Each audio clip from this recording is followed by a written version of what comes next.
Hai mẹ con du mục ra bờ sông bắt cá. Từng mẻ lưới nối tiếp nhau, thu hoạch vô cùng khá. Mang theo cả túi cá đầy, về nhà nướng cho bọn trẻ ăn.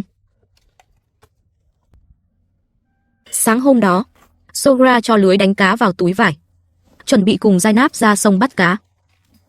Cô dặn các con ở nhà trông nom cẩn thận. Sau đó Sogra dẫn Zainab lên đường. Bước vào con đường núi gập ghềnh dẫn ra bờ sông. Thời gian gần đây, bọn trẻ lại bắt đầu đòi ăn cá. Trong nhà có 7 đứa trẻ, đứa nào cũng kén ăn lại rất thèm. Là một người mẹ, Sogra dĩ nhiên hiểu rõ tâm tư của các con. Cô là mẹ của 7 đứa trẻ. Vì vậy cứ cách một thời gian, cô lại phải đeo túi vải lên lưng, dẫn theo Zainab đi bắt cá. Hai mẹ con lúc này đã đến khu vực hẻm núi. Nơi đây vách đá dựng đứng, địa hình vô cùng phức tạp. Hẻm núi sâu hun hút này, với họ cũng không hề xa lạ. Họ là người du mục Iran. Con đường mà tổ tiên đã đi qua bao thế hệ khi di cư theo mùa. Đoạn hẻm núi này, càng đi xuống dưới, càng hiện rõ những vách đá dựng đứng và độ chênh cao khổng lồ. Họ buộc phải dựa vào những sợi dây đã được cố định sẵn dọc đường và những chiếc thang gỗ tạm bợ, từng bước chậm rãi đi xuống. Nơi này, nếu bạn từng xem những video khác về du mục Iran trong hành trình di cư, thì hẳn sẽ không xa lạ. Đây chính là con đường số phận nổi tiếng. Qua nhiều thế hệ, những người chăn nuôi dắt theo gia súc, băng rừng vượt núi. Khi di chuyển từ bãi chăn thấp lên vùng cao, đều phải đi qua nơi này. Hai mẹ con kiên trì băng rừng lội núi, cuối cùng cũng rời khỏi hẻm núi hiểm trở, tiến vào một vùng núi hẻo lánh khác. Cây lựu này đã sai trĩu quả. Dù vẫn chưa chín hẳn, nhưng mùa thu hoạch cũng không còn xa nữa. Lúc này, Sogra và con gái đang men theo chiếc thang gỗ leo lên. Từng bậc một, họ cần vượt qua vách đá dựng đứng này, mới có thể đến được đoạn đường cuối cùng ra bờ sông. Lối đi này cũng là con đường di cư quan trọng của những người chăn nuôi. Mỗi khi mùa đông đến, các gia đình du mục lại di chuyển về khu vực ven sông, dựng lên những chỗ ở tạm thời để thuận tiện cho cuộc sống chăn thả. Dọc đường có thể bắt gặp nhiều cây hồ chăn hoang dã. Đây là một trong những loại quả rừng tiêu biểu nhất của vùng núi Iran.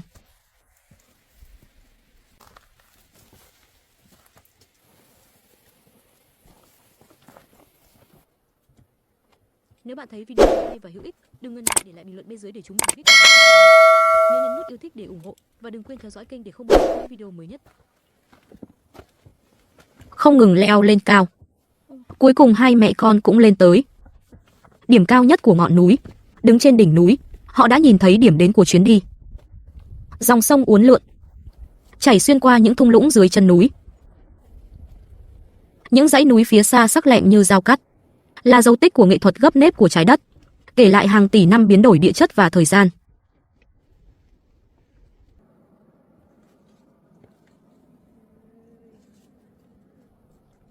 Sogra và con gái tiếp tục men theo lối xuống, đến một căn nhà của người chăn cừu bên bờ sông.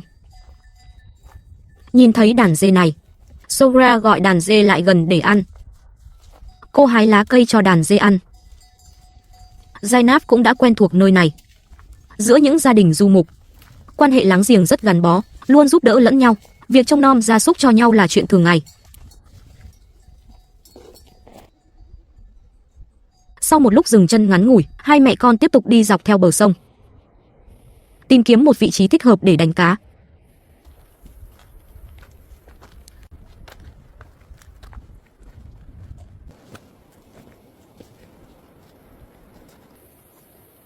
Chẳng mấy chốc họ đã đến một bờ sông thoai thoải. Sogra lấy lưới ra, chuẩn bị bắt đầu một ngày đánh cá. Sau khi sắp xếp lưới gọn gàng, cô tung mẻ lưới đầu tiên trong ngày, với hy vọng có một khởi đầu thuận lợi. Sau một lát chờ đợi, cô bắt đầu từ từ kéo lưới lên. Khi tấm lưới dần nổi lên mặt nước, những con cá bên trong cũng lộ ra. Mẻ lưới này bắt được 3 con cá. Ngay mẻ đầu tiên đã có thu hoạch như vậy, tinh thần của Sogra đang lên rất cao. Xem ra hôm nay vận may đặc biệt mỉm cười. Biết đâu lại có một vụ thu hoạch lớn.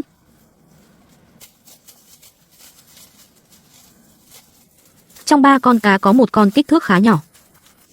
Theo thông lệ, Zainab thả con cá nhỏ trở lại dòng sông để nó tiếp tục lớn lên.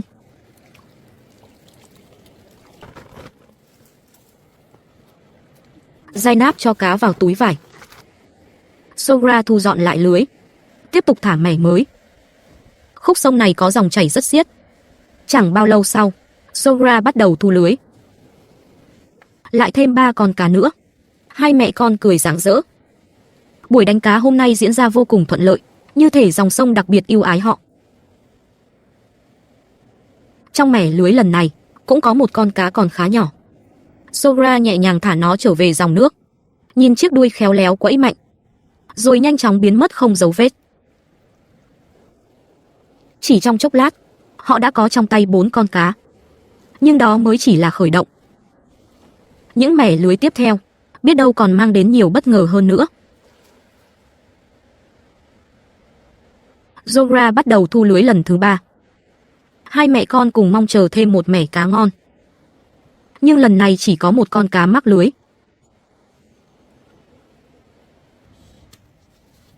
Đây là một loài cá chép hoang dã phổ biến tại địa phương. Thịt cá mịn và chắc, hương vị thơm ngon, là món ăn truyền thống quen thuộc trên bàn ăn của người du mục.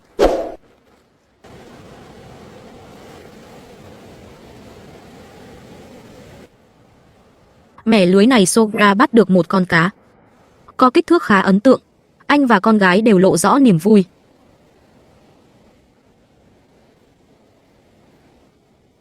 Đây là một loài cá khá đặc biệt. Phía sau đầu có một vòng đen rõ rệt. Là loài cá bản địa thường gặp trong các con sông vùng núi Zagros. Có tên là cá râu đốm nâu. Cá non có vòng đen quanh cổ. Loài cá này có sức chịu đựng cao, phù hợp với dòng nước lạnh và chảy xiết vùng núi. Sau khi thu xếp lại lưới, Sogra lại dồn toàn lực thả tiếp một mẻ mới. Chỉ một lát sau, anh bắt đầu thu lưới.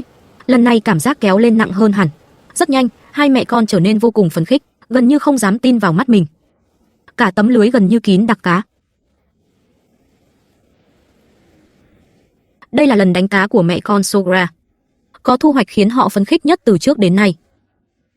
Màn trình diễn quá tuyệt, im lặng nào. Xịt.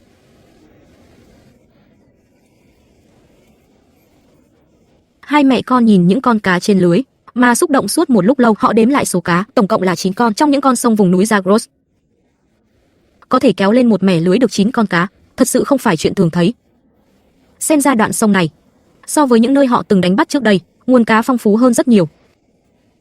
Sogra giơ cao tấm lưới trong tay, niềm vui hiện rõ trên gương mặt.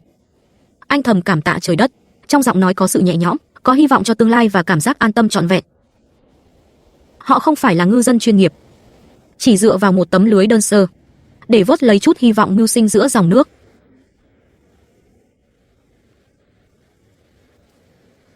Lúc này, hai người bắt đầu làm sạch 9 con cá. Thân cá dính đầy bùn đất và cát sỏi.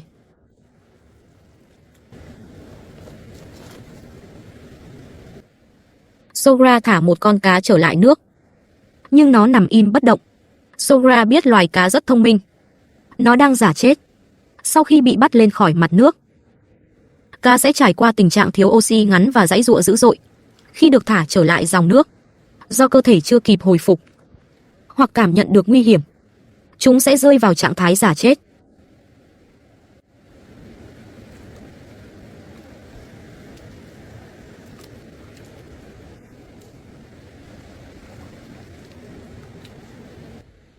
Sogra lại đầy tự tin thả mẻ lưới tiếp theo. Vận may hôm nay vẫn tiếp tục mỉm cười với anh. Lần này lưới cũng không hề trống rỗng. 2 con cá bị giữ chặt trong lưới.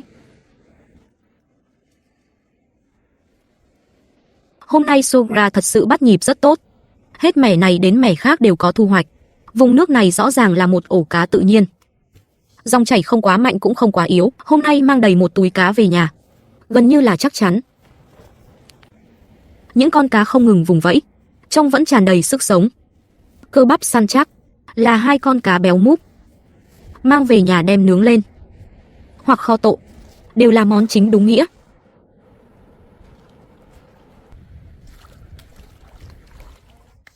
Mẻ lưới này lại có thu hoạch khá tốt.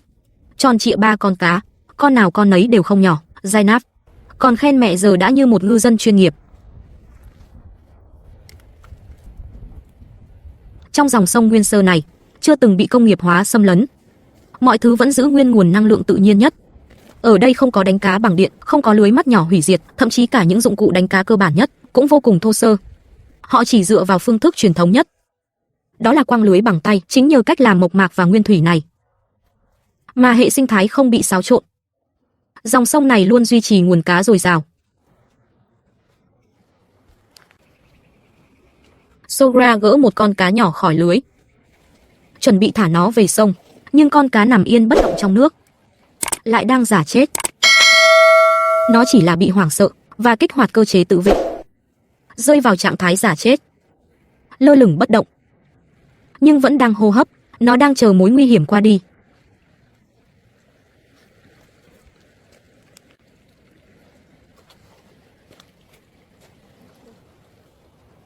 Quả đúng như vậy, chỉ một lúc sau, nó bất ngờ quẫy mạnh đuôi, nhanh chóng lặn xuống dòng nước và biến mất không dấu vết. Sự sống trong tự nhiên vừa thông minh vừa kiên cường. Mỗi sinh vật đều đang nỗ lực sinh tồn theo cách riêng. Mẻ lưới tiếp theo không có thu hoạch, và Sogra cũng không định tiếp tục đánh cá nữa. Thời gian đã không còn sớm, đã đến lúc thu dọn chiến lợi phẩm để trở về nhà. Họ bắt đầu sơ chế cá thật sạch sẽ.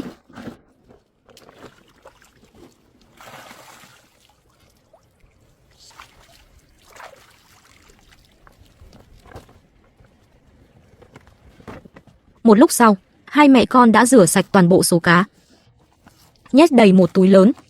Đây không phải lần đầu họ đi đánh cá, nhưng là lần có thu hoạch nhiều nhất. Giờ thì mọi thứ đã sẵn sàng. Hai mẹ con cõng trên lưng túi cá nặng trĩu, bước lên con đường núi trở về nhà. Chưa đi được bao xa, họ phát hiện một cây hồ chăn. Cả hai dừng lại nếm thử những quả đã chín. Hái một nắm quả mang theo, rồi tiếp tục men theo con đường núi trở về. Lúc về cũng buộc phải đi lại đúng con đường cũ, băng qua vùng hẻm núi đầy đá, vô cùng dốc và hiểm trở.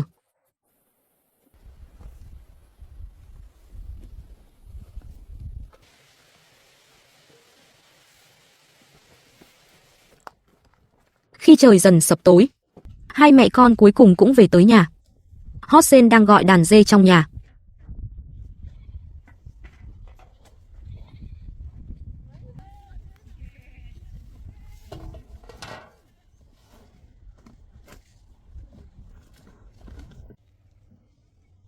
Chẳng mấy chốc lũ trẻ đã quây quần lại.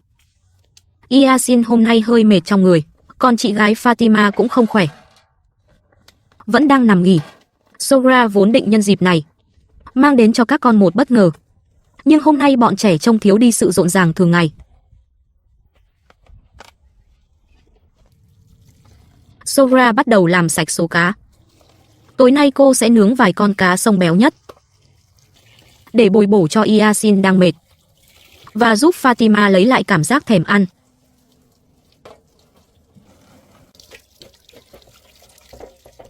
Sau một hồi tất bật, cá được rửa và sơ chế lần thứ hai, rồi đặt lên giá nướng. Rắc thêm một chút muối vừa đủ, không cần ướp chờ lâu. Chỉ là cách nêm nếm đơn giản nhất. Cuộc sống giản dị cũng chỉ cần có thế. Những con cá trên giá sắt bắt đầu xèo xèo. Trong đêm nay, có cá, có lửa, có gia đình quây quần, là một bữa tối ấm no của riêng họ. Yasin dần lấy lại sức sống, tinh thần phấn chấn hơn. Em nhún nhảy trước bếp lửa. Từng động tác đều mang theo niềm vui và sức sống trẻ thơ.